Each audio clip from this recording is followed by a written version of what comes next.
मेरा नाम टायरन है। मैं अमेरिका में एक ट्रक ड्राइवर था। ये घटना जो मेरे साथ घटी थी, ये 1980 में घटी थी। तब मेरी उम्र करीब 35 साल की थी। मेरे साथ मेरा एक पार्टनर भी होता था। उसका नाम जॉन था। ज़्यादा लंबी ड्राइव के बाद जब मैं थक जाता था तो जॉन और मैं अपनी जगह को रिप्लेस कर लेते थे। फिर कुछ दूरी तक वो ट्रक चलाता था।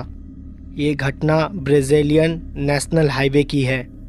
जब मैं उस रास्ते से गुज़रता था तो वहाँ पे मुझे बहुत ही ज़्यादा अजीब लगता था।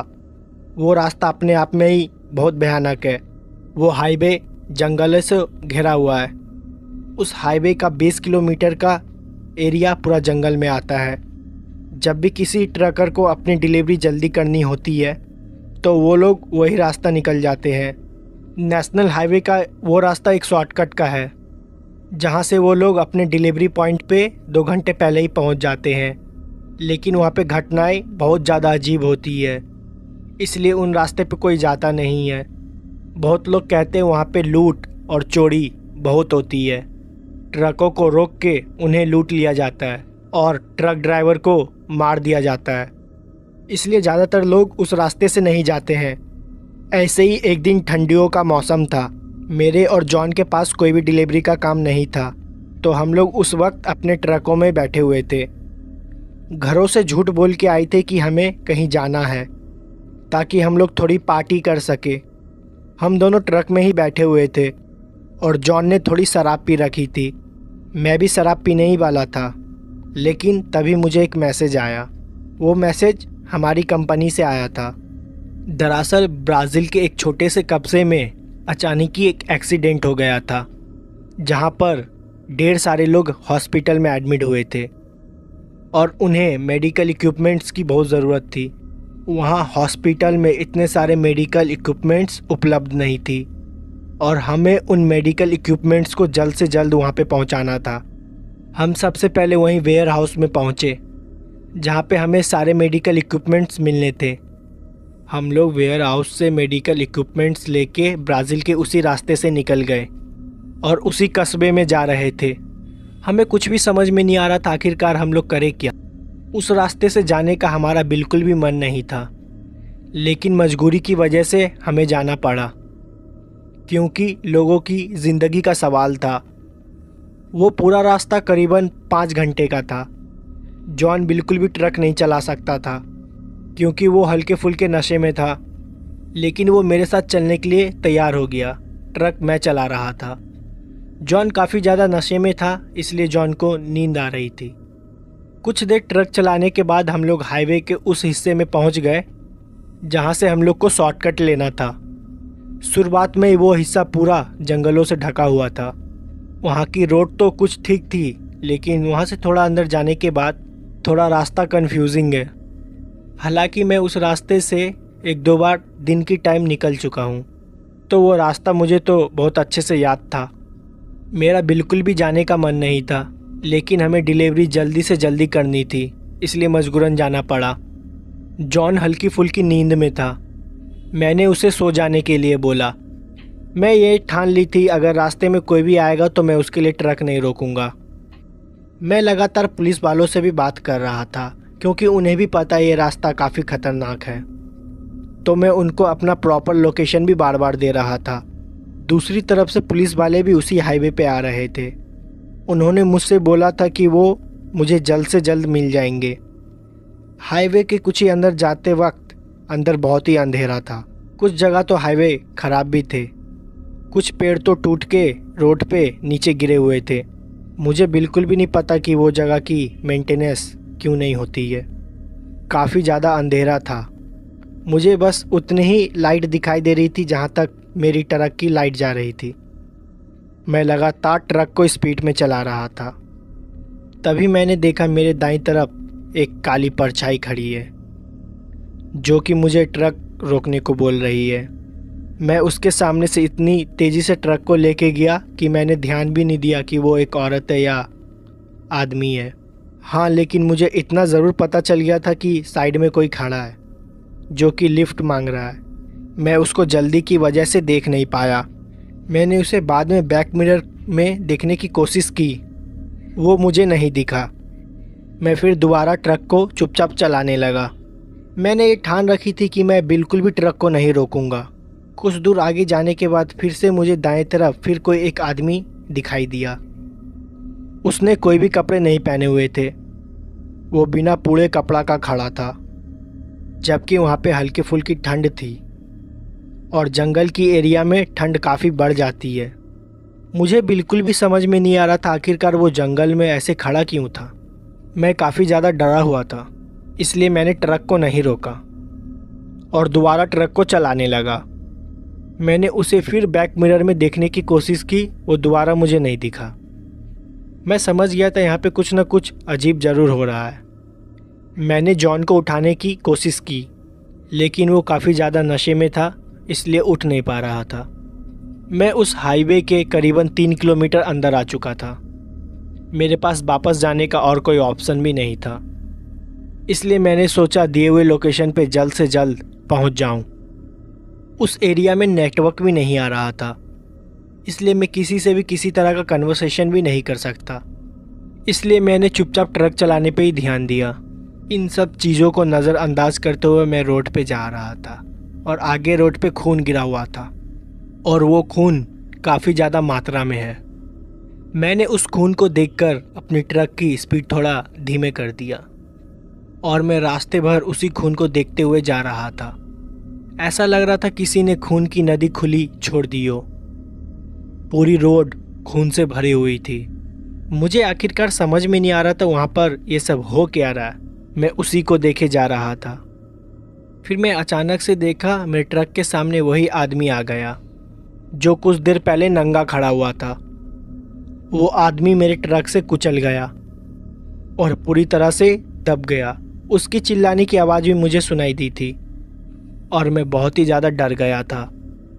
मैंने तुरंत अपने ट्रक को रोका और अपने बगल में बैठे जॉन को जगाने लगा, लेकिन वो उठ ही नहीं रहा था और बहुत ज़्यादा नशे में था। मैंने तुरंत अपनी टॉर्च उठाई और ट्रक से नीचे उतर गया। हालांकि ट्रक से नीचे उतरने में मुझे बहुत ज़्यादा डर लग रहा था। फिर मैं ट्रक से उतरा और मेरा पैर उसी खून पे पड़ा और वहाँ पे बहुत ही ज़्यादा बदबू आ रही थी। मैंने अपनी टॉर्च के सहारे धीरे धीरे ट्रक के पीछे जाने की कोशिश की, जहाँ पर वो आदमी मेरी ट्रक से कुचला पड़ा हुआ था। मेरी ट्रक उससे करीबन 100 मीटर आगे आ गई थी, क्योंकि मुझे ट्रक रोकने में बहुत ही ज़्यादा वक्त लग गया था। मैं धीरे धीरे उस आदमी के पास जा रहा था। दूर से देखने पे तो ये लग रहा था कि वो मर चुका है। मेरी ट्रक उसके पूरे शरीर पे चढ़ के निकल चुकी थी और वो मर ही गया था। मुझे बहुत ज़्यादा डर लग रहा था। मेरे हाथों किसी की हत्या हो गई थी। मैं धीरे धीरे उसी की तरफ जा रहा था। दूर से देख के ऐसा लग रहा था कि उसका पूरा शरीर खून से ढका हुआ है। मुझे कुछ भी समझ में नहीं आ रहा था आखिरकार मैं क्या करूं। मैं काफ़ी ज़्यादा डर रहा था और रोते हुए जॉन को बुला रहा था, लेकिन वो मेरी आवाज़ बिल्कुल भी नहीं सुन रहा था क्योंकि वो नींद में था। मेरी किस्मत उस दिन बहुत ज़्यादा ख़राब थी, पर मुझे लगा क्या पता मैं उस आदमी को बचा सकता हूँ। इसलिए मैं धीरे धीरे उस आदमी के पास जा रहा था। जब मैं उसके पास पहुँचा तो मेरी और उसकी दूरी करीबन 5 मीटर की थी। उसका हाथ अचानक से हिलने लगा और उसके हाथ पैर जो मेरे ट्रक के दबने से टूट गए थे और वो दोबारा धीरे धीरे अपने आप सीधे होते गए। ये सब मैंने अपने आँखों से देखी। मेरे ही आंखों के सामने वो आदमी अपने 2 पैरों के ऊपर खड़ा हो गया और वो दोबारा खड़ा होकर मुझे देख रहा था और कुछ ही सेकंड के बाद वो पूरा नॉर्मल हो गया था, जैसे मुझे पहले दिखाई दे रहा था। उसका पूरा शरीर खून से लथपथ ढका हुआ था और उसकी आंखें बहुत ही ज़्यादा भयानक लग रही थी। उसने कोई भी कपड़े नहीं पहने हुए थे। वो मेरे तरफ चिल्लाते हुए भागा और मैं अपने ट्रक के तरफ भागा। वो क्या चीज़ थी मुझे बिल्कुल भी नहीं पता। रोड पे पड़े खून की वजह से मैं ढंग से भाग नहीं पा रहा था क्योंकि मेरे पैर फिसल रहे थे। मैं किसी भी तरह भागते हुए अपने ट्रक के पास पहुंचा और जो आदमी मेरे सामने खड़ा था वो बहुत ही लंगड़ा के चल रहा था। ऐसा लग रहा था उसका पैर में बहुत बुरा तरह का चोट लगा है, लेकिन मेरे आँख के सामने ही वो मर के जिंदा हुआ था। मैं जॉन का नाम लेते हुए चिल्लाते हुए ट्रक के अंदर जा रहा था। मैं जॉन को उठाने की कोशिश भी की और जॉन हल्का सा उठा भी, लेकिन वो फिर से सो गया और मैंने ट्रक को दोबारा भगा दिया। जब मैं बैक मिरर में देख रहा था तो वो आदमी मेरे पीछे चलते चलते आ रहा था। उस पूरी रोड पे खून फैला हुआ था। मेरे ट्रक के टायर भी पूरे खून से सने हुए थे। कुछ दूर ट्रक चलाने के बाद मैंने देखा दूसरी साइड से कुछ पुलिस की गाड़ियाँ आ रही है, जो कि शायद मेरे लिए ही आ रही थी। मैं बहुत ज़्यादा डरा हुआ था। मैंने तुरंत जाके उनके पास गाड़ी रोका और उन्होंने पूछा कि मेरा तुमसे कनेक्शन कैसे टूट गया। मैंने उन्हें सारी चीज़ें बताई और जैसे ही मैंने फिर अपने ट्रक के टायर को देखा, वो पूरा एकदम तरह से नॉर्मल था। मैं उन्हें बार बार वो चीज़ समझाने की कोशिश कर रहा था, लेकिन उन्हें कुछ भी समझ में नहीं आ रहा था। उन्हें लग रहा था कि मैं बहाना दे रहा हूँ। फिर उन पुलिस की कार में से एक कार उन्हीं जंगल की तरफ से गई जिधर से मैं आ रहा था। फिर वहाँ से इन्फॉर्मेशन आई कि वहाँ पे सब कुछ ठीक है और रोड पे कोई भी खून के दाग या छींटे कुछ नहीं मिले, और ना ही वो आदमी और जिसको मैंने कुचल दिया था। वो लोग मेरी बात मानने के लिए तैयार ही नहीं थे। इस चीज़ पे उन्होंने मेरे से ज़्यादा बहस नहीं की। उन्होंने मुझसे कहा कि मेडिकल के सारे इक्विपमेंट्स जल्द से जल्द हॉस्पिटल पहुंचा दो, फिर वो उसके बाद मेरी रिपोर्ट लेंगे। मैंने वैसा ही किया। मैं काफ़ी ज़्यादा डरा हुआ था। मैं 1 घंटे में हॉस्पिटल पहुंच भी गया और सारे इक्विपमेंट्स दे दिया। उसके बाद कुछ पुलिस वाले दोबारा मेरे पास आए और उन्होंने मेरे से दोबारा पूछताछ की कि मैं लेट क्यों हो गया था और मेरा कनेक्शन उनसे टूट क्यों गया था। मैंने सारी बातें बताई उन्हें, लेकिन उन्होंने मेरी बात पे विश्वास नहीं किया। फिर उन्होंने जॉन से पूछा, लेकिन जॉन तो पूरे रास्ते सो रहा था। फिर उन्होंने जॉन से पूछताछ की तो उन्हें पता चल गया था कि जॉन दारू पी है, लेकिन अब तो उन्होंने मेरी बात पे एकदम भी विश्वास नहीं करने वाले थे।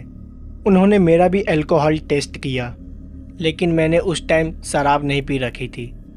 पुलिस वाले मेरे बात पे विश्वास नहीं कर रहे थे। उन्हें लगा कि मैंने किसी तरह का और नशा कर रखा है, इसलिए शायद मुझे अजीब और गरीब ऐसी चीज़ दिखाई दे रही थी। लेकिन मेरे साथ जो कुछ भी हुआ था वो एकदम सच था।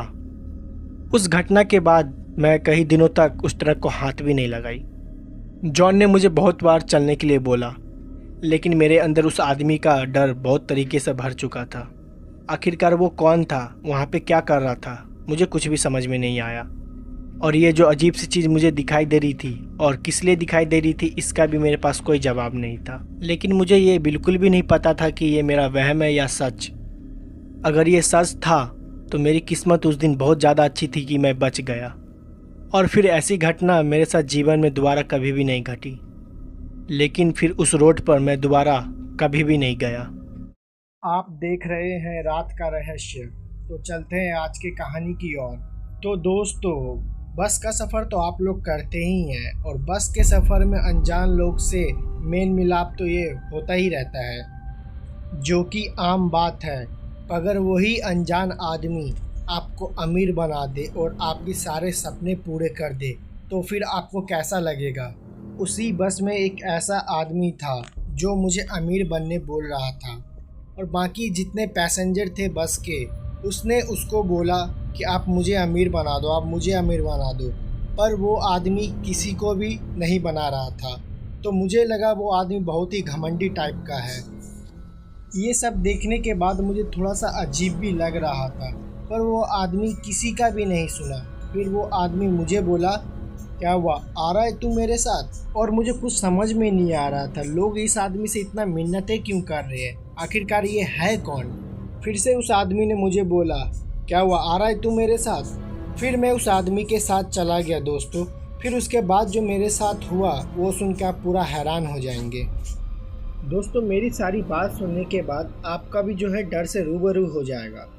दोस्तों, मेरा नाम वीरू है। मैं झारखंड का रहने वाला हूँ और झारखंड एक छोटे से कॉलेज में अभी पढ़ाई कर रहा हूँ। लेकिन दोस्तों, मैं सही बताऊँ तो मुझे पढ़ाई करने का बिल्कुल भी मन नहीं था।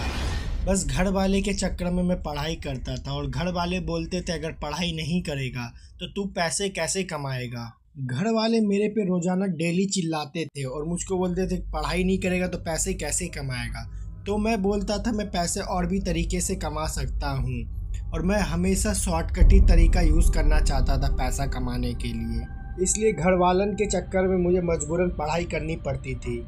मैं हमेशा से शॉर्टकट तरीका ही अपनाना चाहता था और शॉर्टकट में मैंने बहुत बार पैसा भी कमाया, पर जितना मुझे चाहिए था उतना मैं कमा नहीं सका। इसलिए मुझे शॉर्टकट तरीका ही अच्छा लगता था पैसा कमाने का। खैर मेरे दिन ऐसे ही बीत रहे थे। एक दिन मेरे कॉलेज से मुझे एक प्रोजेक्ट मिला था जो मुझे किसी बाहर देश में जाके वहाँ की जानकारी लेना था। एक तो मुझे ऐसे ही पढ़ाई का में अच्छा नहीं लगता था और ऊपर से ये स्कूल वाले कॉलेज वाले इधर उधर भेज के दिमाग ख़राब करते रहते थे, और ये कॉलेज वाले जो मैं नहीं करना चाहता वही ज़बरदस्ती मेरे से करवा रहे थे। फिर प्रोजेक्ट के मिलते ही मैंने अपने घर वालों को बताया। फिर घर वाले ने बोला जाने की तैयारी कर। मैं नहीं जाना चाहता था, फिर भी अपना मन मार के मैं जाने के लिए तैयार हो गया। बैग सब पैकिंग कर लिया क्योंकि मुझे दूसरे शहर जाना था और मुझे बस से जाना था, तो मैं जाने के लिए तैयार था। बस शाम की थी। फिर मैं अपने शाम को तय समय से घर से निकल गया। फिर मैं वहाँ से ऑटो लिया और बस डिपो की तरफ जाने लगा। कुछ देर बाद बस डिपो के पास पहुँचने के बाद मुझे पता चला यहाँ पे तो आज बहुत कम बस चल रही है और कुछ ही बस वहाँ पे खड़ी थी, जिस वजह से मुझे बस मिल नहीं रहा था। फिर मैं इधर उधर कितना पूछने के बाद मुझे एक बस दिखाई दी। फिर मैंने बस कंडक्टर से पूछा क्या ये बस वहाँ जाएगी, तो बस वाले बोले हाँ ये बस वहीं जा रही है। फिर इतना सुनने के बाद मैं जाके बस के अंदर बैठ गया। बस के अंदर काफ़ी लोग थे, वहाँ पे कुछ आदमी दिखाई दे रहे थे बस के अंदर। फिर मैं जाके एक सीट के पास जाके बैठ गया। मेरी बगल की सीट खाली थी, तो मुझे ऐसा लगा कि शायद ये लगता है बस भर के यहाँ से अब जाएगी। तभी बस ड्राइवर ने बस को स्टार्ट कर दिया और काफ़ी रात भी हो चुका था और बस के जाने का टाइम भी हो चुका था। फिर बस वहाँ से स्टार्ट होके निकल गई। तभी मैंने अपने कान में हेडफोन लगा लिया और गाना का आनंद लेने लगा। गर्मी का महीना था और खिड़की से ठंडी ठंडी हवा मुझे एक अलग ही एहसास दिला रही थी। ऐसे सफ़र करना तो मुझे काफ़ी पसंद था, पर अगर मेरी पसंद का सफ़र हो तो। बस को चलते चलते काफ़ी 2 घंटे हो चुके थे और मुझे आस्ते आस्ते अब नींद भी आने लगी थी। तभी मैंने अपने हेडफोन को उतार के बैग में रख दिया। फिर मैं जैसे ही सोने जा रहा था बस एकदम से रुकी। फिर मैं खिड़की के बाहर जब देखा तो वहाँ पे एक आदमी खड़ा था। उसके लिए बस को रोका गया था। फिर वो आदमी अंदर आके मेरे पास बैठ गया। फिर वहाँ से बस चलनी स्टार्ट हो गई। फिर बस के जितने भी पैसेंजर थे सभी उसके पास आके बोलने लगे भाई साहब मुझे अमीर बना दो, कोई बोलता मुझे अमीर बना दो। फिर ये सब देख के मैं सोच रहा था क्या ये सब पागल हो गए हैं।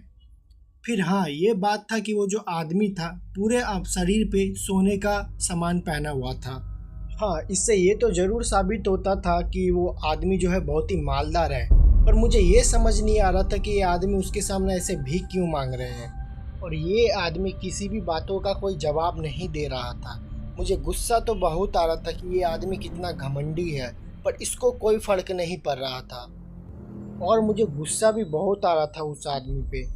फिर जब मुझसे बर्दाश्त नहीं हुआ फिर मैं पैसेंजर को बोला कि आप लोग ये क्या हो गया है, आप लोग पागल तो नहीं हो गए, भला ये आदमी के सामने आप ऐसे क्यों बोल रहे हो और ये आपको कैसे अमीर बना देगा। जब ये आदमी कोई जवाब ही नहीं दे रहा है तो आप लोग क्यों पागलों की तरह इसके पीछे पड़े हुए हैं। तो वो पैसेंजर फिर मुझे बोलता है भाई आपको नहीं पता ये आदमी जिसे अगर साथ में जाने को बोले तो उसको पक्का ये अमीर बना देता है। फिर मैंने उन लोगों से बोला क्या ये फालतू की बात कर रहे हो, ऐसे भी भला क्या होता है। तो वो आदमी ने मुझे बोला कि भाई आपको नहीं पता ये आदमी पक्का जिसे ले जाता है वो सही में अमीर बन जाता है, आपको विश्वास नहीं होगा आप ये वीडियो देखो।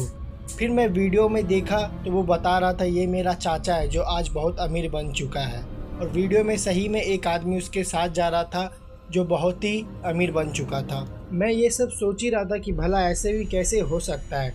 तभी उस आदमी ने मुझे बोला भाई तुम भी एक बार पूछ लो, क्या पता वो खुशनसीब आदमी तुम ही हो। मैं बोलना तो नहीं चाहता था, फिर तब भी मैंने सोचा कि एक बार मैं बात करके देखता हूँ। फिर मैंने भी सोचा चलो अब मैं पूछ ही लेता हूँ। मेरे मन में भी अंदर अंदर लालच पूरी भर चुकी थी उन लोगों की तरह, और ऐसे भी शॉर्टकट तरीका अपना के पैसा कमाना, तो मैं सोच ही रहा था कि कैसे भी मैं अमीर बन जाऊँ। फिर मैं आखिरकार उस आदमी को बोल ही दिया क्या आप मुझे अमीर बना दोगे, पर उसका कुछ जवाब नहीं आया। तो मैं अपने आप को कोसने लगा शायद मेरे नसीब में लिखा ही नहीं है कि मैं अमीर कभी बन पाऊँ। तभी अचानक से बस की ब्रेक लग जाती है। तभी वो आदमी उठता है और मुझे बोलता है चलो साथ में। तभी बस के सारे पैसेंजर मुझे देखने लगे और मुझे भी अपने खुशी का ठिकाना नहीं था। वो आदमी बार बार मुझे बोल रहा था भाई तू साथ में चल रहा है ना तो जल्दी आ जा। फिर सब कोई मुझे देखे ही जा रहे थे कि भाई अचानक वो आदमी इसको कैसे बुला लिया। फिर मैं बस के नीचे उतरा उसके साथ और सारे पैसेंजर मुझे बस की खिड़की से देखे ही जा रहे थे। फिर मैं देख पा रहा था सारे पैसेंजर का मुंह एकदम उतरा सा हुआ था, एकदम उदास हो चुके थे। मैं इतना तो समझ गया था कि वो लोग को सदमा लग गया कि ये आदमी इसे कैसे बुला लिया। और मैं अपने मन में बहुत ही खुश हो रहा था कि आज तो मैं पक्का अमीर बन ही जाऊंगा। फिर मैं उतर गया, बस भी वहाँ से चली गई। फिर मैं कुछ देर वहाँ पे रुका उस आदमी के साथ। फिर मैंने उस आदमी को बोला अरे भाई साहब आप मुझे कैसे अमीर बना दोगे। मेरे बोलने पे भी उसका कुछ जवाब नहीं आया तो मुझे बहुत ही गुस्सा आने लगा। वो कुछ बोल ही नहीं रहा था इसके बारे में, पर मैं कर भी क्या सकता था, मुझे अमीर जो बनना था। फिर वो आदमी चलने लगा, फिर मैं भी उसके पीछे जाने लगा। वो बोला चलो मेरे साथ पीछे पीछे, मैं भी उसके साथ चलने लगा। फिर वो मुझे एक सुनसान सी जगह पे लेके जाने लगा, पर मैं कर भी क्या सकता था, मैं भी उसके साथ चला गया। फिर वो जहाँ पे मुझे लेके गया वो एक सुनसान सा जगह था। वहाँ पे एक गांव बसा हुआ था और वहाँ पे इस आदमी का एक आलीशान महल भी था। वो आलीशान महल में मुझे लेके आया। फिर वो आदमी ने मुझे बोला कि जैसे मैं अमीर बना हूँ वैसे मैं बना दूंगा, पर इतना आसान भी नहीं है जितना तुम सोच रहे हो। जैसे मैंने सबको अमीर बनाया है ये काम बहुत ही मुश्किल है, और मैं तुम्हें जो बताने वाला हूँ वो सुन के शायद तुम्हें डर भी लग जाए और तुम ना भी कर पाओ। अगर अमीर बनना चाहते हो तो करना पड़ेगा। मैं उसका सारा बात एकदम ही ध्यान से सुन रहा था। तुम्हारे पास के जंगल में तुम जाना मांस के टुकड़े के साथ, और मांस का टुकड़ा जब तुम चलोगे पीछे एक एक करके फेंकते जाना। और हाँ ध्यान रखना कि तुम्हें पीछे मुड़ के एक बार भी नहीं देखना है, बस मांस के टुकड़ों को फेंकते हुए आगे जाना है। और हाँ जिस दिन तुम्हें वो मांस चबाने की आवाज़ आने लगेगी समझ जाना तुम्हारा काम होने लगा है। और हाँ जिस दिन वो आवाज़ आएगा तुम्हें साथ में एक लोटा भी लेके जाना है। बगल के तालाब से तुम्हें पानी लेना है, और वो उस टाइम लोटा जो है बहुत ही तुम्हें गर्म लगेगा, पर तुम्हें जैसे तैसे करके वो लोटा संभाल के तुम्हें लेके जाना ही पड़ेगा। फिर ये सब सुनने के बाद मैंने एक नज़र उसके घर की ओर डाला तो वहाँ पे मैंने देखा कि बहुत सारे लोटे टूटे हुए रखे हैं। तो मैं इतना तो समझ गया कि ये आदमी भी यही कार्यक्रम किया था, और बाकी के जितने पैसेंजर थे जो अमीर बनाए वो भी यही सब करके अमीर बनाए। तो ये काम करने के लिए मैं संतुष्ट तो हो गया। फिर मैंने उससे पूछा कि मैं रहूँगा कहाँ पे, तो उसने मुझे बोला जब तक तुम्हारा काम नहीं हो जाता है तुम मेरे साथ ही रहोगे। ये सुनकर मैं बहुत ही खुश हो गया था। मैंने सोचा चलो रहने होने का तो इंतज़ाम हो गया है। फिर मैं घर वाले को सोचा फ़ोन करके बोल दूंगा कि अभी मुझे आने में टाइम लग जाएगा।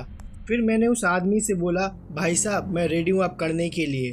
तो आदमी ने बोला ठीक है चलो, कल रात को मांस के टुकड़ों को लेके जैसा मैंने तुम्हें बोला है वैसा ही करना होगा। और हाँ याद रहे पीछे मुड़ के तुम्हें बिल्कुल भी नहीं देखना है, नहीं तो इसका अंजाम बहुत ही बुरा होगा।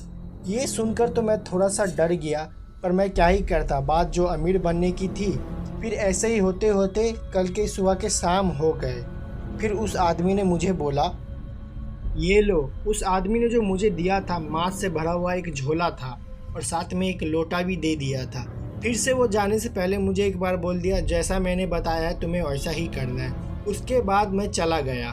फिर जब मैं घर से बाहर निकला वहाँ का माहौल एकदम ही सन्नाटा था, ऐसा लग रहा था कि वहाँ पे कोई रहता ही नहीं हो। फिर मैं उस जंगल के पास चला गया। कुछ देर के बाद एकदम मैं उस जंगल के सामने पहुँच गया।